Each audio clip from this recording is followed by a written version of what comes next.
Good morning to all of you students. आज हम classical mathematics को स्टार्ट करने जा रहे हैं। क्लासिकल मैथमेटिक्स जो होती है उसमें सबसे ज़्यादा कंट्रीब्यूशन जो रहा है अर्लियर स्टेज में वो न्यूटन और गैलीलियो का रहा है। न्यूटन और गैलीलियो ने टाइम, मास, लेंथ और मोस्ट ऑफ द फिनोमेना जो हम ऑल अराउंड देखते हैं इन atmosphere, universe, earth and many of the things, उन सबको वेरी क्लियरली डिफाइन कर पाए वो। और साथ साथ में उनके न्यूटन्स के लॉ ऑफ मोशंस, उन्होंने भी न्यूटन्स के law of motion, gravitation and many of rigid body force, इन सब चीज़ों के बारे में हम क्लासिकल मैथमेटिक्स में पढ़ते हैं और इसे हम प्री क्वांटम मैथमेटिक्स भी कहते हैं। क्लासिकल मैथमेटिक्स जो होती है प्री क्वांटम मैथमेटिक्स होती है। हम अर्ली स्टेज में जब पढ़ेंगे तो केवल न्यूटन मैथमेटिक्स और क्लासिकल मैथमेटिक्स पढ़ेंगे। उसके बाद में हम advance code that is Lagrangian और हैमिल्टन अप्रोच पर भी जाएंगे।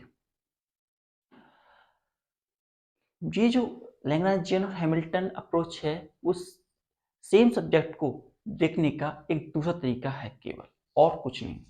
जो प्रॉब्लम्स न्यूटन मैथमेटिक्स या और गैलीलियो मैथमेटिक्स की मदद से बहुत डिफिकल्ट लगती हैं वो हैमिल्टन और लैग्रांजियन मेथड से हम वेरी इजीली सॉल्व कर लेते हैं।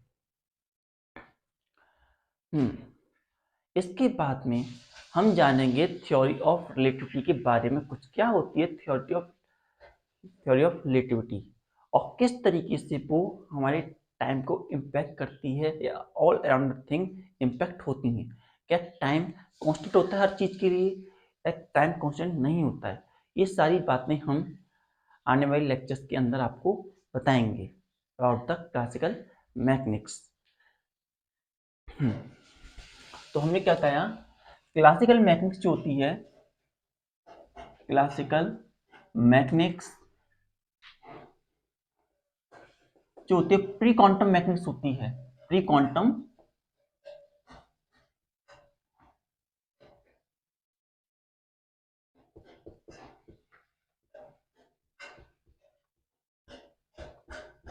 क्लासिकल मैथमेटिक्स को हम प्री क्वांटम मैथमेटिक्स भी कहते हैं।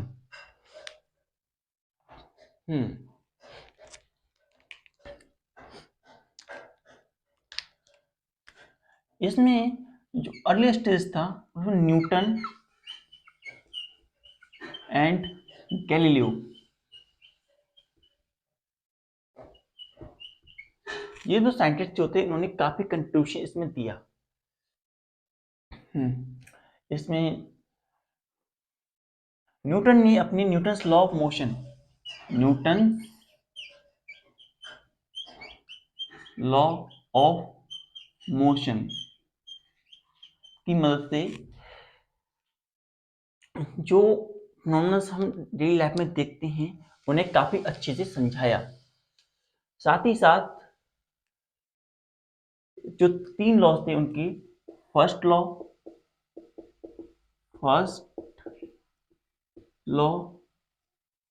फर्स्ट लॉ को हम लॉ ऑफ इनर्शिया भी कहते हैं, law of inertia.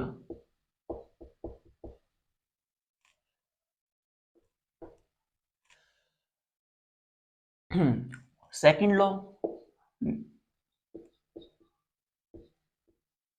Of motion जो था F equals to M A था। थर्ड लॉ जो उन्होंने दिया, थर्ड लॉ ऑफ मोशन जो था, according to this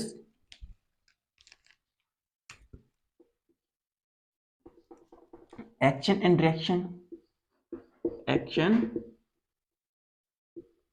and reaction, action and reaction का law mean to say to every action there is equal opposite reaction, हमें इस third law के अंदर बताया गया। ये सारी बातें हम स्टडी करेंगे इन क्लासिकल मैथमेटिक्स में, ये हमने अब तक करते हुए आए हैं। उसके बाद में हम फर्दर एडवांसमेंट में जाएंगे, that is Lagrangian and Hamilton approach.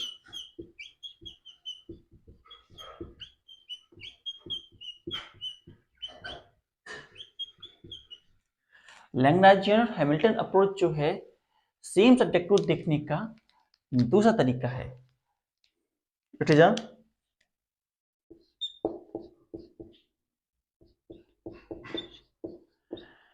another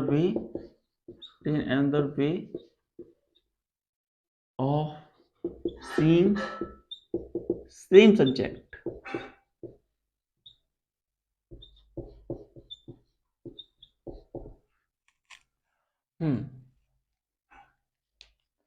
problem that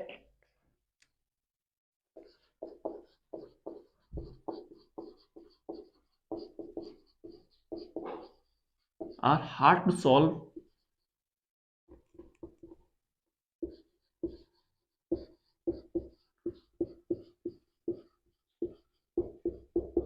with the Newton mechanics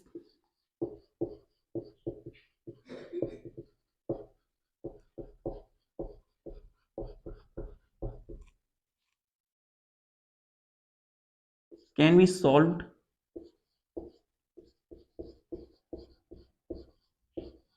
by using these formulation, can be used by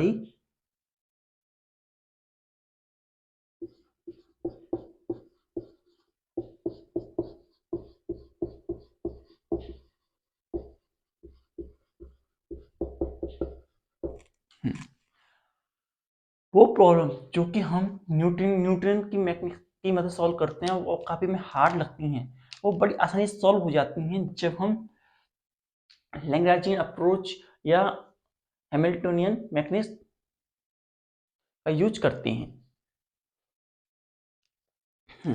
इसके बाद हम जाएंगे थ्योरी ऑफ रिलेटिव की तरफ, अपेक्षितता का सिद्धांत, theory of relativity.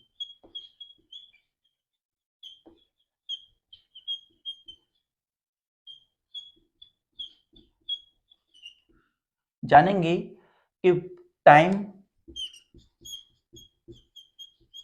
Is constant और नॉट। टाइम जो है हर चीज के लिए कांस्टेंट होता है या टाइम कांस्टेंट नहीं होता है, ये सारी बातें हम जानेंगे in our lecture. Note it down.